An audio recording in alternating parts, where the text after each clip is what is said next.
ঈশা, কোথায় যাচ্ছ? ইরফান, এটা তোমার আর আমার মাঝখানে শেষ দেয়া, সাইন করে দিও।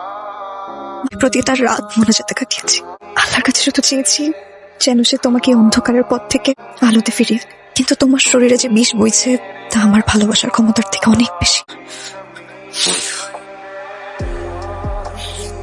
আমি তোমাকে দুইটা রাস্তা দেখি, তোমার সেই অন্ধকারের জগৎ যেটাকে তুমি বারবার বেছে নিয়েছো। ঈশা, ঈশা, আম সরি ঈশা। সরি?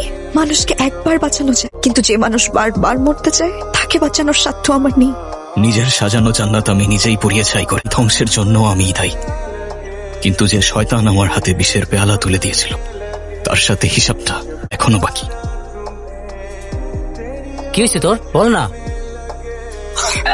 আমারই মারতেছিস কেন? আমি তোর বন্ধু না। বন্ধু সেজে আমার শিরায় বিষ ঢালছো কতদিন? বন্ধু না তুই আমার দালাল রে, তুই দালাল। আমি তোর সব টাকা ফিরিয়ে দেবো। আমারই মারতেছিস কেন? সুদী আসলে তোর যা নিছে সব ফিরিয়ে দেবো ইরফান। টাকা টাকা ফেরত দিবি তুই আমার, আর তোর ওই কাগজের নোট কি আমাকে সেই মুহূর্তগুলো ফিরাই দিতে পারবে যা আমি এই বিষের ঘরে হারাইছি? ফিরাই দিতে পারবি আমার মায়ের সেই শেষ সময়টা যখন আমার তার পাশে থাকার কথা ছিল, আর আমি ছিলাম তোর এই বিষের ঘরে? ফিরাই দিতে পারবি আমার ওয়াইফকে যে আজকে আমাকে ছেড়ে চলে গেছে? ফিরাই দিতে পারবি আমার মাকে? তোর কত টাকা লাগে আমি তোকে দেব। পারবি না তো? আমি জানি তুই পারবি না। ইরফান প্লিজ মাফ। যা দিলাম তোকে মাফ করে, কারণ একদিনের জন্য হলেও তোকে আমি আমার ভাই ভাবছিলাম। তবে আজ থেকে তুই, ওর এই নেশা আর তোর বিষাক্ত বন্ধুত্ব সব এখানেই ছেড়ে দে না। আমি জানতাম তুই ফিরে আসবি। এই ঘরের দরজা তোর জন্য সারা জীবন খোলা ছিল, শুধুমাত্র ওই অভিশাপটার জন্য আমি দেয়াল তুলেছিলাম। তুই ফিরে এসেছিস, আজ আমার বুকের উপর থেকে পাথরটা নেমে গেছে। আমি জানতাম যে ওই ছেলে তোর যোগ্য না। ভাঙা কাজ দিয়ে কখনো ঘর করা যায় না। কাল থেকে আমি তোর জন্য নতুন সম্বন্ধ দেখব। আমি এমন রাজপুত্র আনবো যে তোর পাশে দাঁড়ালে লোকে তাকিয়ে দেখবে। তুই চিন্তা করিস না মা, তোর বাবা সব সামলে নেবে। আয় ভিতরে আয় মা, আয়। আমি তো আছি তোর পাশে, তাই না? তুই চিন্তা করিস না। মা, আপু কাঁদছে কেন? এতদিন পর গ্রামে আসলি, বাসায় যাবি না নানু? না নানু ভাই, দূরে কোথাও চলে যাব। পাগলামি করিস না। কাগজের এক টুকরা সাদা নীল নকশাকে তোর মহব্বতকে মুছে দিতে পারবে? মানুষ তো শুধুমাত্র কলম দিয়ে সই করে, কিন্তু সবকিছু লেখা আছে ওই লাউহে মাহফুজে। একটা কথা আজ অব্দি বুঝতে পারলাম না, তোর মতো হাসি খুশি একটা ছেলে কিভাবে এই নেশার চক্রে পড়লো রে নানু ভাই? সময়টা আমাদের গ্রাজুয়েশনের শেষের দিকে, ঈশার বার্থডে ছিল সেদিন। তুই এটা নিজের হাতে বানিয়েছিস? হ্যাঁ। কেমন হয়েছে বল? সুন্দর হয়েছে রে। হিরে ইরফান, যার ছায়ার পিছু পিছু 4 বছর ঘুরঘুর করলি, গ্রাজুয়েশন শেষে এসে ওরই আংটি দিবি তুই? তোর তো কলেজে অনেক বড় হয়ে গেছে রে। একই ডিপার্টমেন্ট একই সেকশনে পড়ে, কিন্তু আজ পর্যন্ত কোনোদিন হাই অব্দি বলতে পারে নাই। আর ও কিনা দিবে রিং। আমি কি করব? আমি যখনই ভাবি কিছু বলতে যাব তখনই তো সব এলোমেলো হয়ে। তোর জন্য আমার কাছে একটা জিনিস আছে, এই নে, এটা ট্রাই কর। প্রথমে এটা খুলবি, তারপর ঢালবি, শুধু এতটুকুই। তোর কনফিডেন্স হাই করে দেবে। এইভাবে নাকে ধরবি, তারপর একটা নে ভিতরে। তখন তুই আর ইরফান থাকবি না, সুপারম্যান হয়ে যাবি। এই নে, ট্রাই কর। ইরফান ভাই, এসবের কোনো দরকার নাই, স্বাস্থ্যের জন্য কিন্তু খুবই খারাপ। বেশি বুঝোস? আমি খাই না, স্বাস্থ্যের জন্য ভালো না মানে? তুই খাইলে আজাইরা কথা হবে বলিস কেন? আমি জানি না হ্যাঁ? এটা কি। I love you. মানে? আমি খেয়াল রাখবো তোমার, কখনো একা রাস্তা পার হতে দেবো না, কখনো কোনো ঝামেলায় পড়তে দেবো না। তোমার থেকেও তোমাকে প্রোটেক্ট করবো, তোমায় সবসময় ভালোবাসবো, আর ভালোবাসায় কখনো চিটিং করবো না। তোমায় সবসময় সত্যি বলবো, কখনো মিথ্যা বলবো না। মানে বলবো ছোটখাটো, কখনো তোমায় একটু কম সুন্দর লাগলেও হয়তো বলবো তোমায় অসম্ভব সুন্দর লাগছে, কিন্তু এমন মিথ্যা বলবো না যেন বেইমানি হয়ে যায়। So will you marry me? এই কথা বলতে তোমার 4 বছর সময় লেগে গেল। তুমি কি ভাবছো আমি কিছুই বুঝতাম না? পেছনের বেঞ্চ থেকে আমাকে কে পাহারা দিচ্ছে সেটা আমি ঠিকই বুঝতাম, তাই জন্যই এতদিন ওয়েট কর। হ্যাঁ হ্যাঁ আবার কি? মানে আমিও তোমাকে পছন্দ করি, আই লাভ ইউ টু। হ্যাঁ বুঝছো?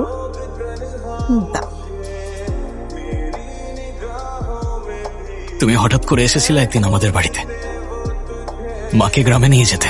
শরীর ঠিক আছে তো? কিছু বলছো না যে? কি এটা? কি হয়েছে মায়ের? তোর মায়ের ক্যান্সার। কি বলছো তুমি? আমাকে কেউ কেউ কিছু বলে নাই কেন? সে জানে এখনো তুই ছোট। কি ব্যাপার, আপনি তো একদম ওকে মাথায় তুলে রাখছেন। আমি কি করব? আমি না কিছুতেই মেনে নিতে পারছি না ভাই। মা ছাড়া তো এই দুনিয়া নেই আমার। এই দুনিয়াতে যেমন কষ্টের যন্ত্রণা আছে, তেমনি এই দুনিয়াতে কষ্ট যন্ত্রণা বলার ওষুধ আছে। নে, একটা প্যাকেটে 5,000 টাকা হয়ে যাবে, ফ্রিতে দিতে পারবো না। 3, 4, 5, তুই পুরোটাই রাখ। হ্যাঁ দে দে।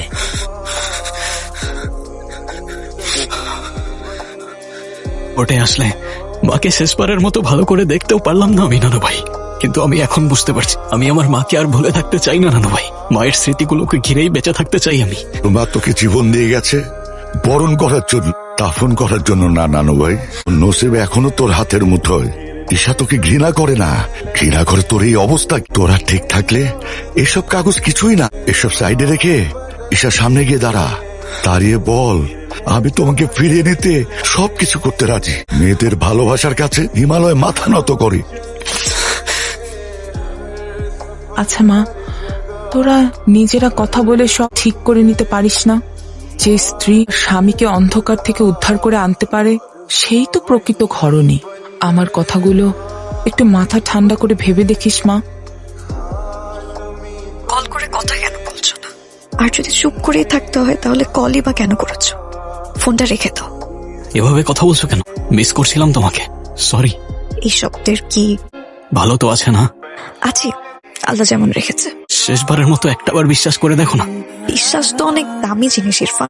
যদি আমার জন্য কিছু করতেই হয় তাহলে একটা কাজ করো। ড্রয়ারে আমি ভুল করে একটা ছোট বক্স রেখে এসেছি, ভালোবাসার জিনিস। যদি পারো ওটা একটু পার্সেল করে পাঠিয়ে দিও আমার কাছে।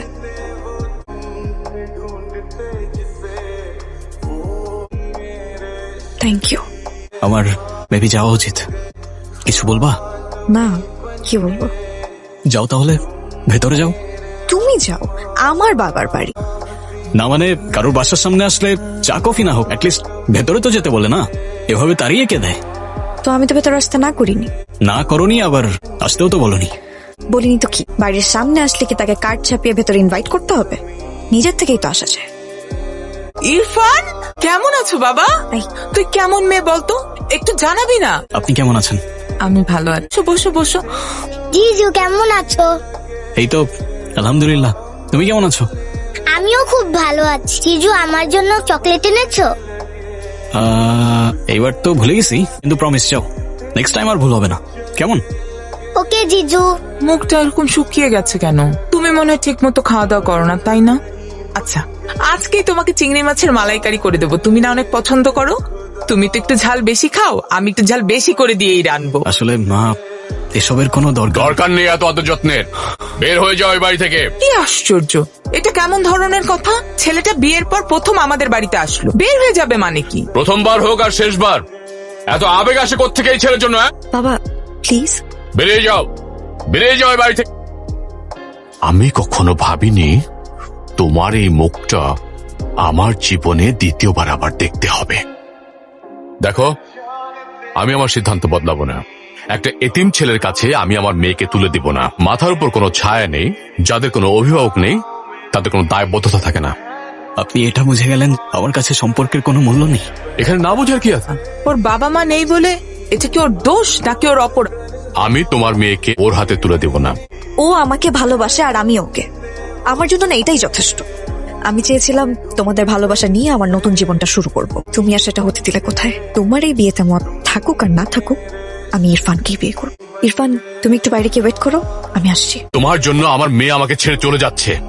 আমি তোমাকে অভিশাপ দিচ্ছি, আমার মেয়ের সাথে সুখে থাকা তো দূরের কথা, তোমার অস্তিত্ব ধুলোয় মিশে যাবে।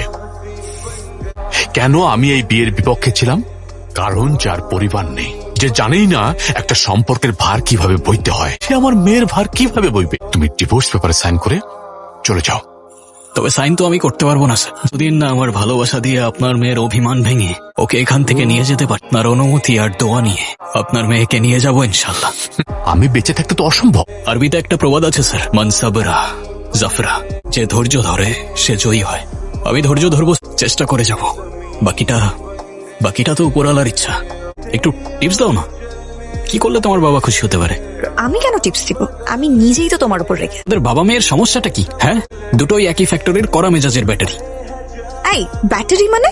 খবরদার আমার বাবাকে নিয়ে একদম উল্টাপাল্টা কথা বলবা না। হ্যাঁ বুঝছি, তোমার থেকে হেল্পের এই চোপাবো না আমি, যা করার আমাকেই করতে হবে। রাখলাম আমি। আসসালামু আলাইকুম মা।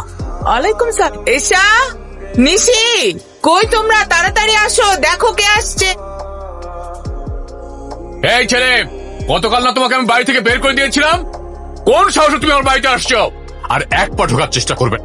জিজু আমার জন্য চকলেট আনছো? এনেছি তো। থ্যাংক ইউ জি। ওই গোলাপটা কার জন্য? এটাও তো তোমারই জন্য, এই নাও। ও তাই, কিন্তু তুমি আমাকে গোলাপ কেন দিবে? কারণ আমি তোমাকে ভালোবাসি। ও তাই, আমিও তো তোমাকে অনেক ভালোবাসি জিজু। আচ্ছা জিজু, এখন থেকে তুমি আমাদের সাথে থাকো না প্লিজ। তোমরা কি আমাকে তোমাদের সাথে রাখবে? এখানের সবাই তো খুব অপছন্দ করে আমায়। ও মা, কার এত বড় সাহস? কে আমার জিজুকে থাকতে দিবেন? এটা আমার বাড়ি, আর আমার বাড়ি মানে তোমার বাড়ি। তুমি আসো তো। আমার জিজুর সাথে এইভাবে কথা কেন বলছো? তোমাকে আমি একটু ম্যানার্স শেখাতে পারলাম না। জিজু তুমি আসো তো।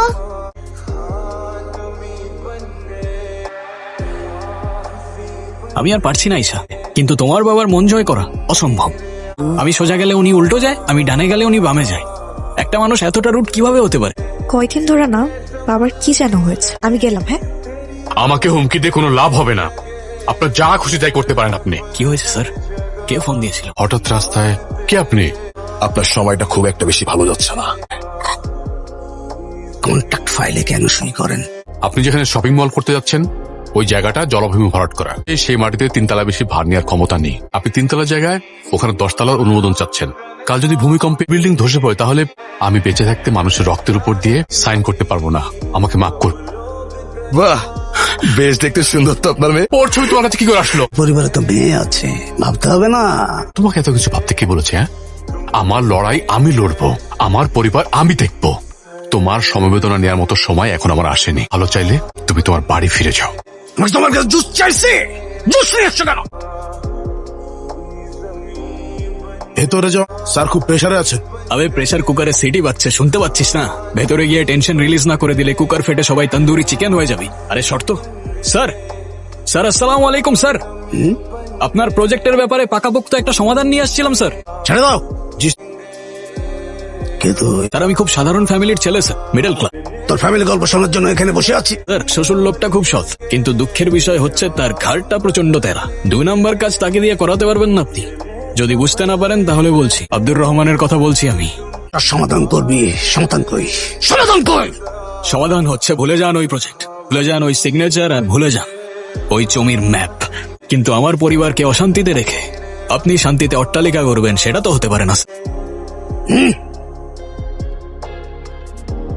এই! মনে হচ্ছে লজিকটা আপনার মাথায় ঠিক ঢোকেনি স্যার, তাই শেষবারের মতো বলছি আপনার ভালোর জন্য। আমি ভালো থাকলে আপনি ভালো থাকবেন, আর আমি টেনশনে থাকলে আপনি পরের বার অ্যাকশন ছাড়া আর কোনো কথা হবে না sir. Thank you. Hello Sultan. বিশ্বাসই হচ্ছে না তুমি এত বড় একজন পলিটিশিয়ানের বাসায় এমনি ঢুকে গেল। ভয় তো তাদের লাগে যাদের জীবনে হারানোর অনেক কিছু বাকি থাকে। আমার জন্য তোমার বাবা তোমার পরিবারের সাথে ঠিক মতো কথা পর্যন্ত বলেন। মা, এগুলো সব পড়ে আছে কেন? মা, মা, বাবা কোথায়? তোর বাবাকে ধরে নিয়ে গেল। ওয়ার্নিং দিছিলে না আমার? ডাইরেক্ট অ্যাকশন দেখাইয়া দিলা আর ভিতর পরিবারে বাঁচাইতে। হ্যালো ভাই সুলতান, প্রথমে সব পেপার গুলো তো সিগনেচার নিবি। ওই ছেলেটা ওই জায়গায় গেলে যেন ফিরে না আসে। টাকা তোর অ্যাকাউন্টে সব পাঠায় দিছি, কাম শেষ কর। একটা সাইন করলেই তো এখান থেকে মুক্তি পেয়ে যান। আমার জীবন থাকতে আমি এই দুর্নীতি করতে পারবো না। জীবন থাকতে ভুল জায়গায় হাত দিছি। ওই যে আপনার সুন্দরী মেয়েটা, নাম জানো কি? ঈশা। ওর একটু টাচ করলে হাত কেটে গলায় ঝুলিয়ে দেবো স্যার। দুইজনই হাসি। Welcome welcome. তুমি আমার মেয়েকে এখানে কেন নিয়ে আসছো? আপনার মেয়ে আপনার কাছে আসতে চাচ্ছিল স্যার, কি করব বলেন? আপনার মেয়ে আপনার মতোই জেদি। ওর যদি কিছু একটা হয়ে যায় আমি কিন্তু তোমাকে ছাড়বো না। আরে রিল্যাক্স স্যার, ও যেমন আপনার মেয়ে তেমনি আমার ওয়াইফ। ওর দিকে কেউ নজর দিলে নজর উপড়ে ফেলবো। দিলাম নজর। 1 মিনিটের মধ্যে ওই মেয়েরে ধরে তোর সাইড থেকে আমার সাইডে নিয়ে আসবো। তুই বল, টেস্ট হয়ে যাক। তুই মানবি না, তবে তোকে পুরো পিকচার দেখানোর আগে আই প্রমিস জাস্ট ছোট্ট একটা স্যাম্পল ট্রাই করেই দেখ না। Bring it on baby, bring it on. মাফ কর ভাই। তুই তো শুধুমাত্র টাকার জন্য লড়ছিস, আর আমার লড়াইটা তো আমার হারানো পরিবারের জন্য, আর আমার অস্তিত্বের জন্য। তো ভাব আমি কত দূর সরি স্যার, আপনাকে এতদিন অনেক বিরক্ত করে ফেলেছি। আপনি আমায় যে অভিশাপ দিয়েছিলেন আমি কোনোদিন সুখী হতে পারবো না। আমি চাই না আমার জন্য একটা সুন্দর পরিবার এইভাবে শেষ হয়ে যাক। তবে thank you sir. Isha sorry, তোমাকে নিয়ে যেতে পারলাম না আমি। আমার তো কথা ছিল আমার মেয়েকে নিয়ে যাব। ভুল আমার ছিল। আমি তোমাকে অভিশাপ দিয়েছিলাম। আজ থেকে তোমাদের জন্য আমার অনেক দোয়া রইল। আমার মেয়েকে আর আমার পরিবারকে আগলে রাখে। তার কাছে আমার কি বাঁচাইবার আছে? থেকে যাও না বাবা, আমাদের আপনজন হয়ে। জিজু ফিরে পেলাম আমার অস্তিত্ব।